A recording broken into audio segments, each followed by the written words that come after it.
నమస్కారం, నేను కావ్య. మెట్రో న్యూస్కి స్వాగతం. ప్రతిపాడు నియోజకవర్గ వైసీపీ ఎమ్మెల్యే అభ్యర్థి బాలసాని కిరణ్ కుమార్ పై టీడీపీ వర్గీయులు దాడికి పాల్పడడం దుర్మార్గమన్నారు ప్రతిపాడు నియోజకవర్గ వైసీపీ నాయకులు. గుంటూరులో వారు మీడియాతో మాట్లాడారు. కేవలం అసత్య ఆరోపణలతోనే తమ కార్యాలయంపై దాడికి పాల్పడ్డారని మండిపడ్డారు. పేదలకు మంచి చేస్తున్న వైసీపీకి ప్రజల ఆదరణ పెరుగుతుండడాన్ని ఓర్వలేకనే ఇలాంటి దుర్మార్గాలకు టీడీపీ పాల్పడుతుందని విమర్శించారు. ఇలాంటి ఘటనలు పునరావృతం అయితే తాము చూస్తూ ఊరుకోమని హెచ్చరించారు. బోర్ల రామంజన్ గారు టీడీపీ అభ్యర్థి అయిన మరి పత్తిపాడు నియోజకవర్గ అభ్యర్థి బాలసాని కిరణ్ కుమార్ ఇంటి మీదకి ఒక 10 కార్లు వేసుకొని రౌడీ మొక్కను వేసుకొని ఇంటి మీదకి వచ్చారు. మరి మేము ఉన్నదేమో 10 మందిమే. మరి దౌర్జన్యం చేసి రాళ్లతో కర్రలతో మా వాళ్ళని కొట్టారు. మేము అడ్డుకున్నాము. ఎందుకు వచ్చానని అడిగాము. మేమైతే చాలా దిగ్భ్రాంతి చెందాము. మరి ప్రజాస్వామ్యాన్ని ఏం చేయాలనుకుంటున్నాడో మేము ఒకటే అడుగుతున్నాము ప్రజలు ఒకటే ఆలోచించండి. మరి ఇలాంటి వాళ్ళు మీరు ఎన్నుకుంటే రేపు మీ పరిస్థితి ఎలా ఉంటుంది? ఈరోజు అయితే జగన్మోహన్ రెడ్డి గారు దళితుల పక్షాన్ని ఉండబట్టే మరి వాళ్ళు దళితులపై దాడులు చేస్తున్నారు. మరి ఇట్లాంటి కార్యాలు చేయకుండా మరి ప్రతి ఒక్క ప్రజాముఖం ఆలోచించి మరి ఎవరికి ఓటేయాలి, ఎవరిని గెలిపించుకుంటే మన కుటుంబాలు బాగుంటాయి అని ఒక్కసారి ఆలోచించండి అయ్యా. ఆఫీసులో వాళ్ళ పని వాళ్ళు చేసుకున్న టైంలో ఎవరో రౌడీ మూకలను తీసుకొని వచ్చి ఇలా దాడి చేయటాన్ని ఎవరు కూడా హర్షించరు. ఈ విషయాన్ని జిల్లాలో రాష్ట్రంలో ఉన్న అన్ని రాజకీయ పక్షాలు కూడా తీవ్రంగా ఖండించాలని మేము కోరుకుంటున్నాం. మరి బాలసాని కిరణ్ కుమార్ అనే మన అభ్యర్థి మన సామాన్యమైన కుటుంబంలో పుట్టి మనందరి కష్ట నష్టాలు తెలుసుకొని మన కష్టాన్ని తన కష్టంగా భావిస్తాడు. కానీ మరి ఆ అభ్యర్థి అయితే తను రుచించే 30 సంవత్సరాల సర్వీస్ కూడా తను తాగే నీళ్లు కూడా పక్కోడి చేత మోపించుకున్న వృత్తిలో ఉన్నాడు. కాబట్టి ఆయన ఎలాంటి ప్రజాసేవ చేయలేడు.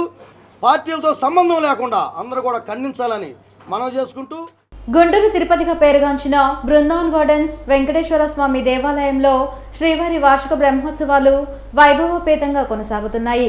ఉత్సవాల్లో భాగంగా ప్రత్యేక పూజలు, హోమాల్లో భక్తులు విశేషంగా పాల్గొన్నారు.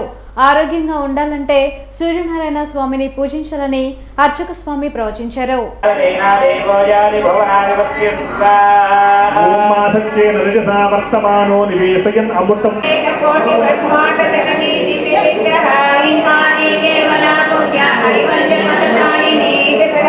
రాముడి కంటే శ్రీమంతుడు, రాముడి కంటే కూడా ఆహార్యం కలిగినటువంటి వాడు, రాముడి కంటే కూడా శక్తి సామర్థ్యాలు కలిగిన వాడు. కానీ రావణాసుడు కొందేమిటి అంటే అహంకారం. ఈ అహంకారం మూఢత్వం వల్ల వస్తుంది. ఈ అహంకారంతో తన యొక్క మృత్యువును తనే కొని తెచ్చుకున్నాడు. వీటన్నింటిలో గొప్పవాడు కాకపోయినా రాముడు కేవలం ధర్మాన్ని మాత్రమే నమ్మకంతో ఉన్నాడు. అత్యంత ధర్మాన్ని ఆయన నమ్ముకోవడం వల్ల వీటన్నిటినీ ఓడించగలిగేటటువంటి సమర్థుడు రాముడు ఎందుకయ్యాడంటే ఈ నమ్మకం వల్ల. వాలంటీర్లు ఎన్నికల విధుల్లో పాల్గొంటే తీవ్ర చర్యలు ఉంటాయని మరోసారి హెచ్చరించారు రాష్ట్ర ఎన్నికల ప్రధానాధికారి ముఖేష్ కుమార్ మీనా. ఎన్నికల నిబంధనలను ఉల్లంఘిస్తే ఎంతటి వారినైనా వదిలే ప్రసక్తే లేదన్నారు. వెలగపూడిలో రాష్ట్ర ఎన్నికల ప్రధానాధికారి ముఖేష్ కుమార్ మీనా మీడియాతో మాట్లాడారు. రాష్ట్రంలో 144 సెక్షన్ అమలవుతుందని ఎలాంటి కార్యక్రమమైనా అనుమతి తీసుకోవాల్సి ఉంటుందన్నారు. రాజకీయ పార్టీలు సువిధ యాప్ ద్వారా పర్మిషన్ తీసుకోవచ్చని చెప్పారు. ప్రధాని కార్యక్రమంలో భద్రతా లోపాలపై ఫిర్యాదులు అందాయని కేంద్ర ఎన్నికల సంఘానికి పంపినట్లు తెలిపారు. ప్రభుత్వ ఉద్యోగులు ప్రజాప్రతినిధులతో ప్రచారంలో పాల్గొనకూడదని ఫ్లయింగ్ స్క్వాడ్లు కేసులు నమోదు చేస్తున్నట్లు వివరించారు.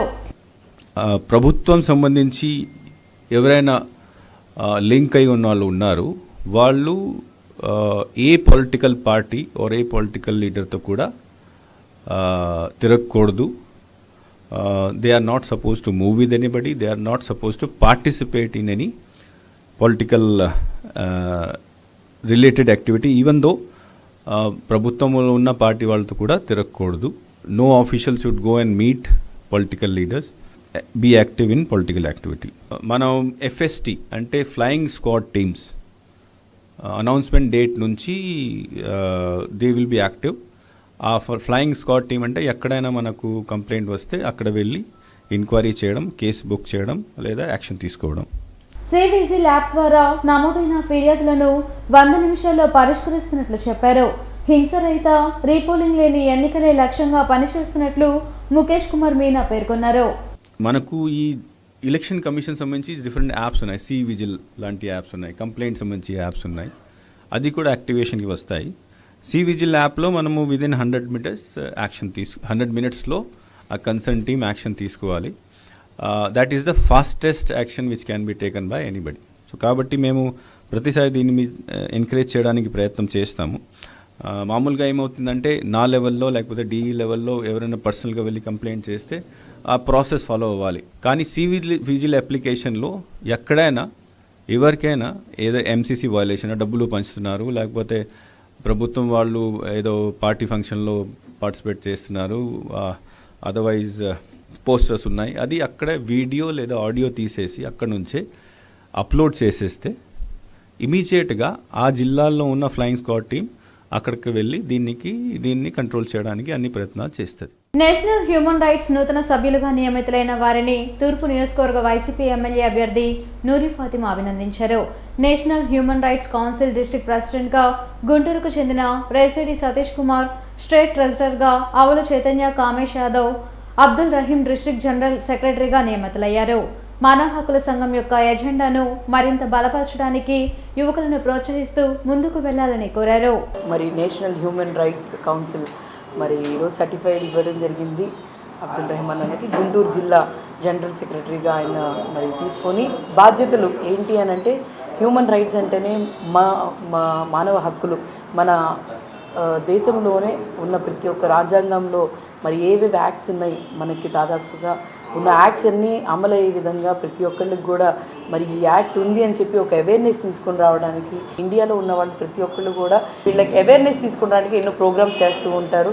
నేషనల్ వైడ్గా ఇది అవేర్నెస్ తీసుకొని రావడానికి చేయడానికి ప్రతి ఒక్కళ్ళకి కూడా ఈ ప్రోగ్రామ్స్ కండక్ట్ చేయడానికి ఖచ్చితంగా రానున్న రోజుల్లో ఇంకా ఉన్నత స్థానానికి వెళ్ళాలని మనస్ఫూర్తిగా కోరుకుంటున్నాను. Thank you. ఈ వార్తలు ఇంతటితో సమాప్తం. నమస్కారం.